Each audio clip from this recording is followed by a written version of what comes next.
Vamos falar sobre o monopólio. O monopólio se caracteriza como sendo um mercado onde existe um único produtor que estará operando em um ambiente com enormes barreiras à entrada.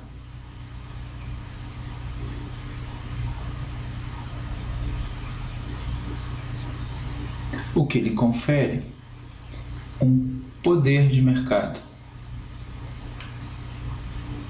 isto é, a capacidade de influenciar o preço. O problema do monopolista consiste em maximizar o seu lucro, ou, em outras palavras, ele irá maximizar a diferença entre a receita do produto que ele vende, que é dada pelo produto, entre o preço e a quantidade, menos o custo associado à produção desta quantidade. A maximização se dá em termos de escolha da quantidade que irá maximizar esta diferença. As condições de primeira ordem podem ser estabelecidas do seguinte modo: pela equação que representa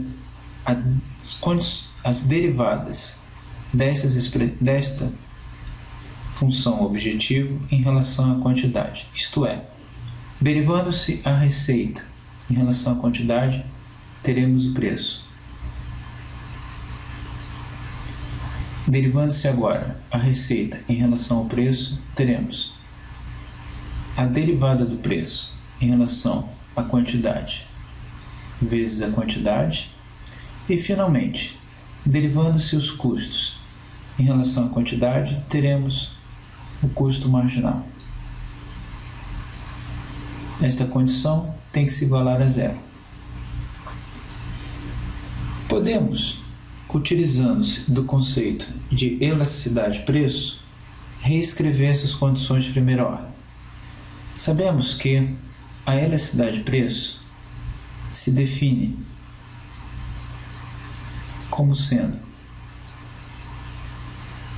a variação na quantidade em relação ao preço, que pode ser representada como sendo a derivada da quantidade em relação ao preço vezes o preço dividido pela quantidade. Reescrevendo as condições de primeira ordem, podemos isolar o preço. Então, teremos esse primeiro termo será igual a 1, mais o segundo termo pode ser reescrito como sendo a derivada do preço vezes a quantidade dividido pelo preço, uma vez que teremos pré-multiplicando esse termo e dividindo, não estaremos alterando o resultado. Ou seja, P' de Q vezes Q dividido por P de Q. Isto tem que se igualar ao custo marginal.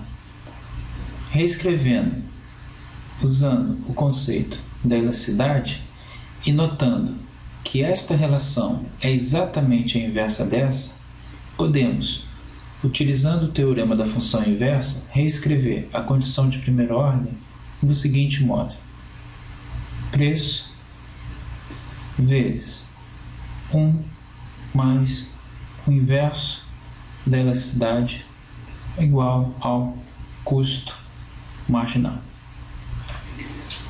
Para ilustrar o que estamos falando, vamos considerar um caso bem simples onde o custo marginal iguala-se a zero. Neste caso, nós teremos custo marginal, por hipótese, como sendo igual a zero, isso implica dizer que o ponto de equilíbrio, isto é, a quantidade que irá maximizar o lucro da firma, será aquela para a qual a receita marginal iguala-se a zero. Podemos representar isto graficamente. Comecemos pela representação do eixo vertical. Vamos denotar aqui as quantidades. Desculpa, o preço.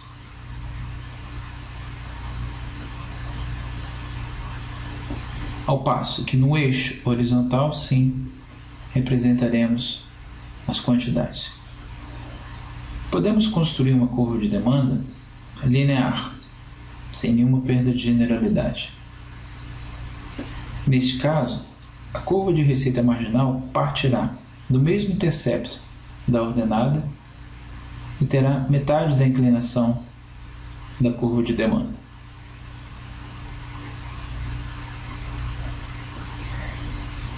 A firma monopolista escolherá produzir no ponto onde receita marginal iguala a zero e a demanda determinará o preço de equilíbrio.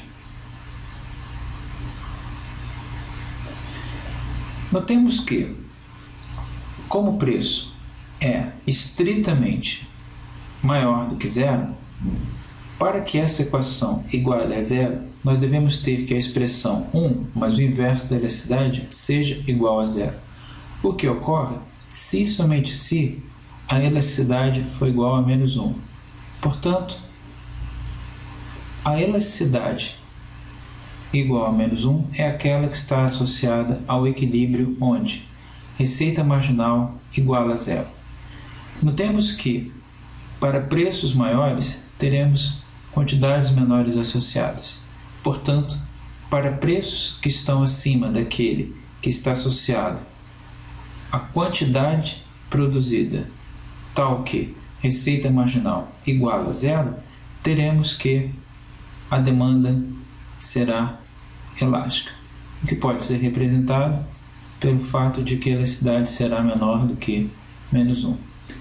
Por outro lado, para trechos onde preço for inferior àquele preço de equilíbrio que está associado à receita marginal igual a zero, teremos preços menores e quantidades maiores, que está associado a trechos onde a demanda é inelástica, que pode ser representado pela relação entre menos 1 menor do que a elasticidade menor do que zero.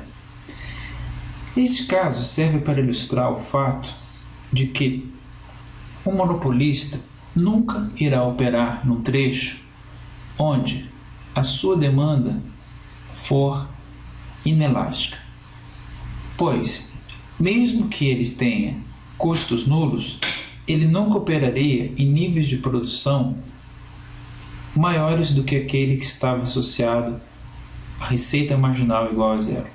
Logo, o monopolista irá operar no trecho onde a demanda é elástica ou possui elasticidade unitária.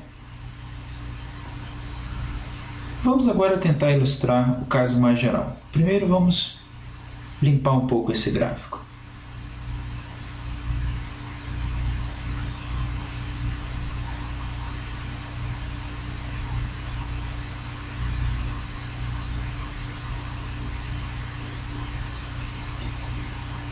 Vamos considerar uma estrutura de custos, custo médio e custo marginal. Digamos que a curva de custo médio tenha a seguinte configuração.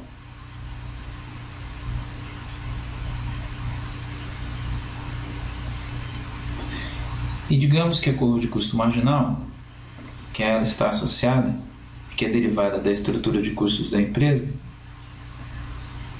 tenha essa característica.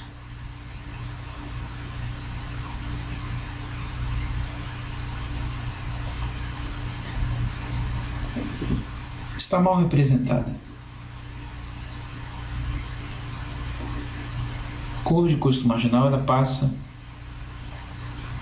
pelo ponto de mínimo custo médio. Portanto, ela tem que passar por esse ponto. Vamos tentar reescrevê-lo novamente. Mas agora está mais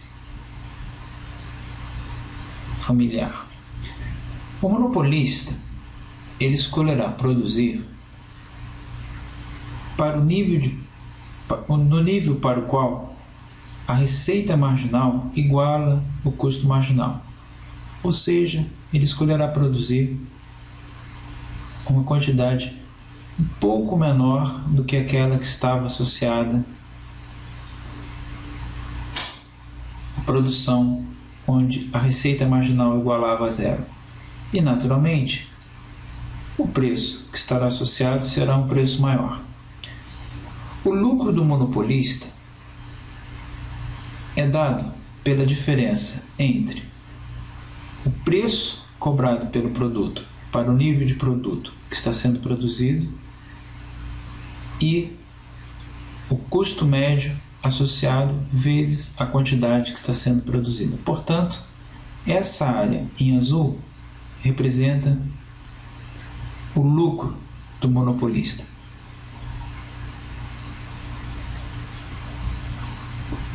Lucro econômico puro que nós estamos falando aqui. Podemos reescrever as condições de primeira ordem de uma outra forma. Vamos reescrever essas condições de primeira ordem do seguinte modo: preço menos custo marginal dividido pelo preço. Isso será igual a menos o inverso da elasticidade. A diferença entre o preço e o custo marginal é o que conhecemos pelo nome de markup sobre o custo marginal.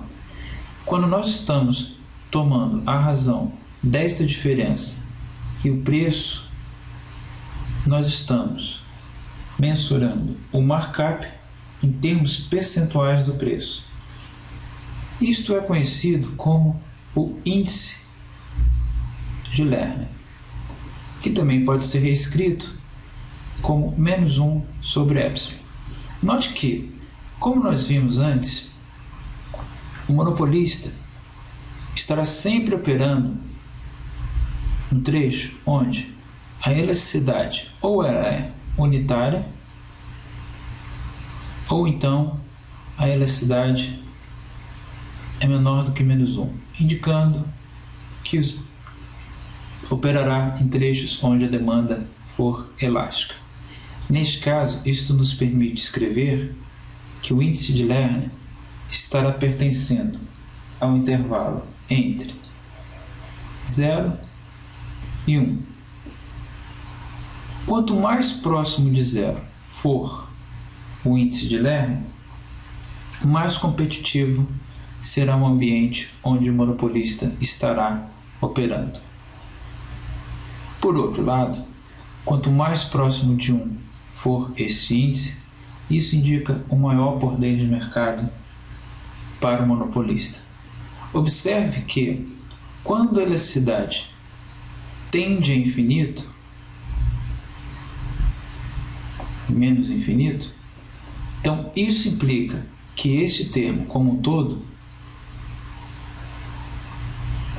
convergirá para zero e confirma o que falamos a respeito de um índice Lerner próximo de zero estar associado a um ambiente competitivo.